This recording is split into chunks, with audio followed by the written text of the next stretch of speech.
Dear friend, आज की video में हम बात करेंगे आधार सेंटर के बारे में। और आधार सेंटर इस समय मिलना काफ़ी मुश्किल हो रहा है और बहुत सारी कंपनियों ने अभी नए टेंडर आ चुके हैं बहुत सारे स्टेटों में। तो उसके लिए आप लोगों को कौन कौन से डॉक्यूमेंट्स की ज़रूरत पड़ने वाली है, तो आप लोगों को वो डॉक्यूमेंट्स कैसे बनवाने होंगे, उनका आईडी पासवर्ड कैसे मिलता है, आप उन सर्टिफिकेट को कैसे पास करेंगे, उसके ऊपर मैं इस वीडियो में आपको जानकारी दूंगा। क्योंकि मैं भी दोस्तों एक आधार सेंटर चलाता हूं और अभी बहुत सारी चीज़ें परिवर्तन हो चुकी हैं। तो सबसे पहले हम चलते हैं, आपको आधार सेंटर लेने के लिए सबसे पहले आप लोगों को एक एलएमएस सर्टिफिकेट से गुजरना होगा। इस एलएमएस सर्टिफिकेट का अभी मार्केट में काफ़ी स्रोत है और काफ़ी चर्चा में आ चुका है। क्योंकि पहले एलएमएस सर्टिफिकेट जो है आधार सुपरवाइज़र के एग्ज़ाम में नहीं लगता था, उसकी जगह जो है अथोराइज लेटर लगता था, जो हम डिस्ट्रिक्ट मैनेजर के द्वारा अपना वेरीफाई करा के लेते थे। तो बहुत सारी चीज़ चेंज हुई हैं और इसमें आप लोगों को जो है एलएमएस सर्टिफिकेट का आप लोगों को आईडी पासवर्ड लेने में काफ़ी दिक्कत हो रही है। क्योंकि यहाँ पर कोई भी यूज़र आईडी क्रिएट करने के लिए ऑप्शन नहीं दे रखा है। तो ये आप लोगों को यूडीआई की साइट से ही मिलता है। इसका जो आईडी पासवर्ड होता है ये ई लर्निंग होता है, जिसमें आप पूरा कोर्स करने के बाद और इसका एक सर्टिफिकेट प्राप्त कर पाते हैं। और इसके लिए आप लोगों को काफ़ी दिक्कतें मार्केट में आ रही होंगी। तो आप लोगों को अगर कोई प्रॉब्लम आ रही है इसका यूज़र आईडी पासवर्ड लेने में, तो मेरा नंबर डिस्क्रिप्शन में दिया गया है, आप लोग मेरे से कांटेक्ट कर सकते हैं। मेरा व्हाट्सअप नंबर डिस्क्रिप्शन में है और साथ ही में चैनल को भी सब्सक्राइब करके रखेंगे। और ये सर्टिफिकेट आप लोगों के पास कंप्लीट जब हो जाएगा तो उसके बाद जो है आप लोगों को आधार सुपरवाइज़र का एग्ज़ाम कैसे देते हैं, कैसे अप्लाई करना होता है। यहाँ पर आप देख सकते हैं हम आधार कार्ड की जो सुपरवाइज़र का ऑपरेटर सर्टिफिकेट लिया जाता है उस वेबसाइट पर आ चुके हैं। और यहीं से आप लोगों को अपना आधार ऑपरेटर या सुपरवाइज़र का सर्टिफिकेट के लिए अप्लाई करना होता है। और यही पोर्टल वो है जिसके माध्यम से आप लोगों को आरओ ऑफिस से अप्रूवल मिलेगा जब आप लोग एलएमएस सर्टिफिकेट को अपलोड करते हैं। तो यहाँ पर आप लोग अगर फर्स्ट टाइम इसको लॉगिन करना चाहते हैं तो आप लोगों को यहाँ पर क्रिएट नाउ यूज़र पर अपना अकाउंट बनाना होता है और फिर उसके बाद यूज़र आईडी पासवर्ड डालकर इसको लॉगिन करना होता है। तो पहले मैं दोस्तों अपना यूज़र आईडी पासवर्ड डालकर इसको लॉगिन करके भी आपको दिखा देता हूँ। तो आप लोग देख सकते हैं मैंने दोस्तों अपना जो यूज़र आईडी पासवर्ड से इसको लॉगिन कर लिया है आधार सुपरवाइज़र या ऑपरेटर का, जिसमें एग्ज़ाम के लिए अप्लाई किया जाता है।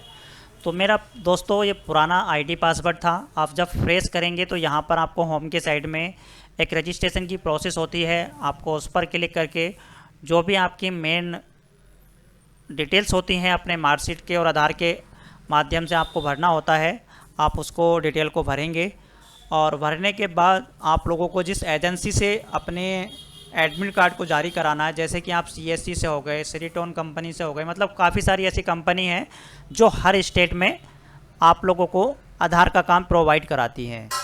अभी दोस्तों एलएमएस सर्टिफिकेट के बारे में जैसे मैं आपको बता रहा था, तो आप जैसे ही यहाँ पर पेमेंट वाले ऑप्शन पर क्लिक करेंगे तो आपसे जो है यहाँ पर कुछ इस प्रकार से डैशबोर्ड ओपन होगा।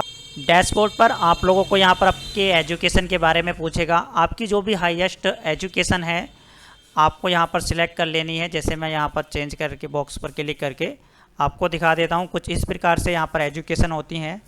आप लोग अगर दोस्तों सीएससी चलाते हैं तो आप लोग अब उसी हिसाब से अपनी ग्रेजुएशन यहाँ पर दे सकते हैं या हाई स्कूल तक भी आप दे सकते हैं।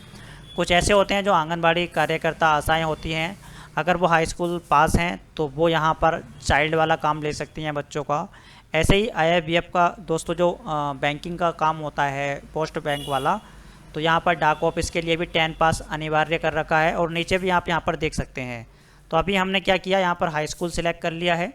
हाई स्कूल की मार्कशीट आप यहाँ पर लगाएंगे और ये मार्कशीट आपको 1 MB से लेकर 50 KB तक आप लगा सकते हैं। अपलोड करने के बाद आपको ये सबमिट करना होगा। सबमिट करने के बाद आपको नीचे की तरफ थोड़ा स्केल करेंगे, इसको मैं आपको दिखा देता हूँ।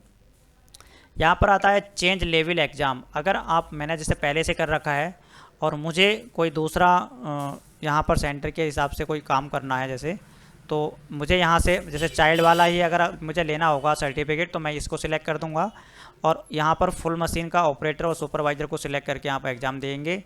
आपको थोड़ा नीचे आएंगे। अब यहाँ पर आप देखेंगे कि आपसे जो है बहुत सारी ऐसी चीज़ें हैं जो आपसे यहाँ से मांगी जाएंगी।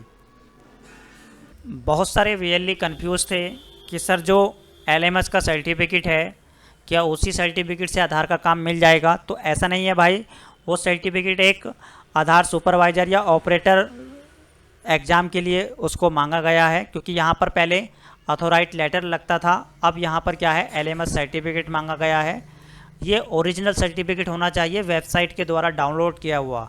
आप व्हाट्सएप के द्वारा इधर उधर से सर्टिफिकेट ले रहे हैं और आपका जो है अप्रूवल आरडीओ ऑफिस से, जो आरओ ऑफिस होता है, वहाँ से जो है आपका रिजेक्शन आ रहा है बार बार, तो ऑटो रिजेक्ट हो रहा है। तो उसका कारण यही है कि आपका जो सर्टिफिकेट है या तो वो ओरिजिनल नहीं है या आप लोगों ने इसको एडिट करके लगाया है।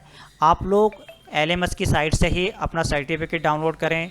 इसका यूज़र आईडी पासवर्ड आप अपने पास ज़रूर रखें, क्योंकि यूज़र आईडी पासवर्ड लेने के लिए मैंने आपको बताया है कि आप लोगों को किसी प्रकार की अगर कोई प्रॉब्लम आ रही है तो आप मेरे से कांटेक्ट कर सकते हैं, नंबर डिस्क्रिप्शन में दिया गया है।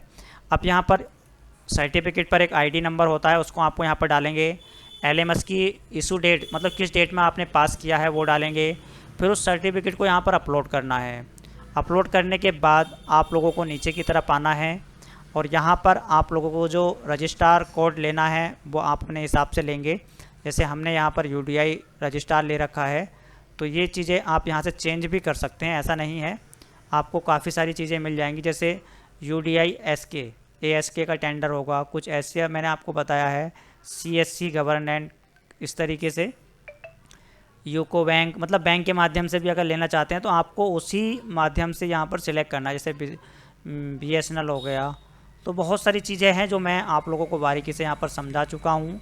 और भी अधिक जानकारी लेनी है तो आप लोग जो है हमारे व्हाट्सएप ग्रुप को ज्वाइनिंग कीजिए, जिससे कि आपको और भी जानकारी वहाँ से मिलती रहे। तो मैंने यहाँ पर यूडीआई यहाँ पर सिलेक्ट कर रखा है, इसको इस तरीके से किया, इसको सबमिट कर दिया। अब सबमिट करने के बाद आप यहाँ पर देखेंगे, यहाँ से आपको आरओ ऑफिस का मतलब भी समझ लेना चाहिए, जो रीजनल ऑफिस होता है। पहले आप लोग ऑटोमेटिक जो है आपका एडमिट कार्ड जारी हो जाता था, लेकिन अब जो है आपको पहले आरओ ऑफिस के लिए अपना एडमिट कार्ड वहाँ पे जाएगा वेरिफिकेशन होने के लिए। वहाँ पे वेरिफिकेशन क्या होता है वो मैं बता देता हूँ। जो आप एलएमएस का सर्टिफिकेट लगा रहे हैं वो ओरिजिनल लगाना होगा। ओरिजिनल अगर आप लोगों का एलएमएस का सर्टिफिकेट है तो आपका जो है अप्रूवल होने में कोई भी दिक्कत नहीं आएगी। और आपका अगर सर्टिफिकेट में कोई भी गड़बड़ी पाई जाती है तो वो ऑटो रिजेक्ट हो जाता है, क्योंकि इसकी जो प्रक्रिया है 30 दिन की है। 30 दिन के अंदर अंदर अगर ये अप्रूवल हो गया तो आप अपना पेमेंट पे करके इसका आधार सुपरवाइज़र का एग्ज़ाम डेट लेके आप एग्ज़ाम देने चले जाएंगे। तो आरओ ऑफिस में भी जिन जिन भाइयों का दोस्तों अभी पेंडिंग में पड़ा हुआ है तो उसके लिए भी मैंने बता दूंगा। आप लोग इसके लिए भी आपकी हेल्प हो जाएगी। आप लोग हमारे व्हाट्सएप ग्रुप में ज़रूर ज्वाइनिंग कीजिए।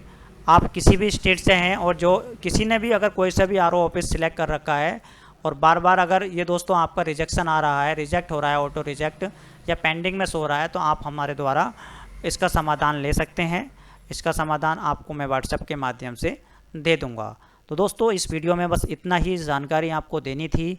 अगर और भी अधिक जानकारी लेनी है तो चैनल को सब्सक्राइब करके रखें, क्योंकि इस तरीके की वीडियो आप लोगों को नए टॉपिक के साथ मिलती रहती हैं हमारे टेक्निकल रंजी चैनल पर।